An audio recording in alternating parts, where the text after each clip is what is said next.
Assalamu alaikum brother, this is your favorite historical channel The History Site. Horolus Usman episode 183 का trailer 2 release हो गया है और suspense से भरा ट्रेलर है। जैसा कि अब रमजान का महीना चल रहा है, horolus उस्मान के ड्रामे में भी अगले एपिसोड में भी रमजान का महीना है। बड़े अरसे के बाद बाला खातून कबीले आ पहुंचे है और बाला ने सूफिया सुर शैतान को पकड़ लिया है और सबसे बड़ी खबर ओलुगान और उस्मान के दरमियान बड़ा जंग होने वाला है। ट्रेलर के आगाज में जब बाला खातून कबीले में आती है तो कबीले वाले परेशान रह जाते हैं कि कैसे बाला खातून जिंदा है। अगले सीन में बाला खातून और सूफिया की लड़ाई दिखाई जाती है।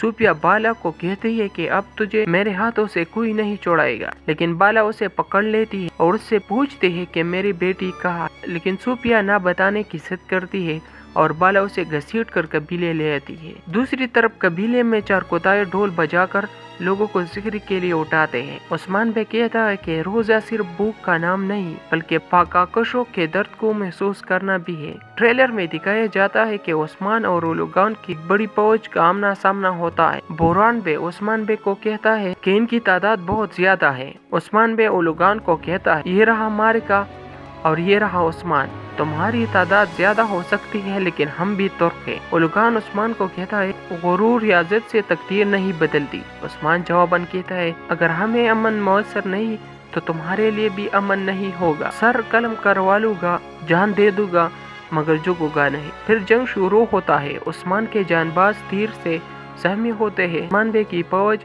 मंगोलों को बारूद से उड़ा देते हैं। उस्मान बे आखिर में कहता है कि जो कमजोर है उसे तोड़ा जाएगा और जो ज्यादा ताकतवर है उसे ज्यादा छीना जाएगा।